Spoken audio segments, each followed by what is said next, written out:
இனிய தமிழர்குடி உறவுகளே வணக்கம். நாம் இன்னைக்கு ஒரு முக்கியமான கட்டத்தில் இதை பேச வேண்டியது உள்ளது.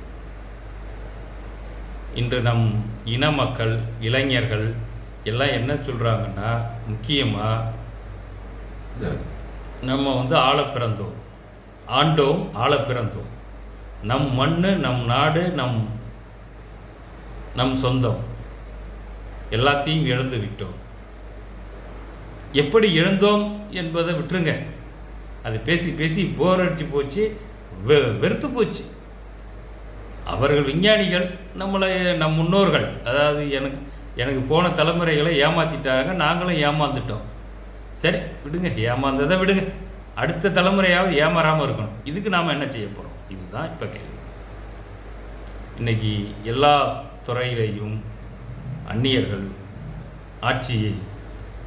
ஆட்சி நடத்தி வருகிறார்கள், நம் மண்ணை ஆண்டு வருகிறார்கள். இதற்கெல்லாம் முதல் காரணம் ஏதோ இருந்துட்டு போட்டோம். நாம் இப்போ செய்ய வேண்டியது என்ன அப்படின்னா, இவர்களிடம் இருந்து நம் ஆட்சி அதிகாரத்தை எப்போது அடைவது? ஆட்சி மட்டும் அல்ல, அதிகாரம், அனைத்து உரிமைகளையும் நாம் எப்போது மீட்பது, எப்படி மீட்பது? இதுதான் இப்போ நம்ம பேச போகிறோம். இதில் பார்த்தீங்கன்னா, எங்கள் கட்சியின் கொள்கைப்படி 2வது கொள்கை என்ன சொல்லியிருக்கோம் அப்படின்னா, திருச்சியை தலைநகரமாக்குவோம். தமிழ்நாட்டின் தலைநகரம் திருச்சிராப்பள்ளியை ஆக்குவோம். ஏன் இந்த மாதிரி ஒரு கொள்கை, இது எதுக்கு தேவை அப்படின்னு நிறைய நண்பர்கள் கேட்கிறார்கள்.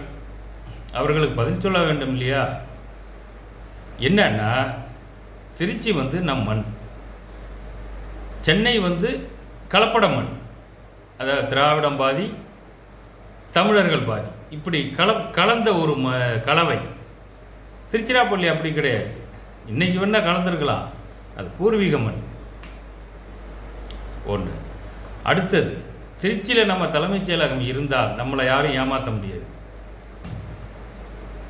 நம்ம வீட்டுக்கு ஒருவருக்கு அரசு பணி கிடைக்கும், வேலை கிடைக்கும், டெவலப்மெண்ட்டு வரும், அலைய வேண்டியதில்லை, யார் காலையும் பிடிக்க வேண்டியதில்லை.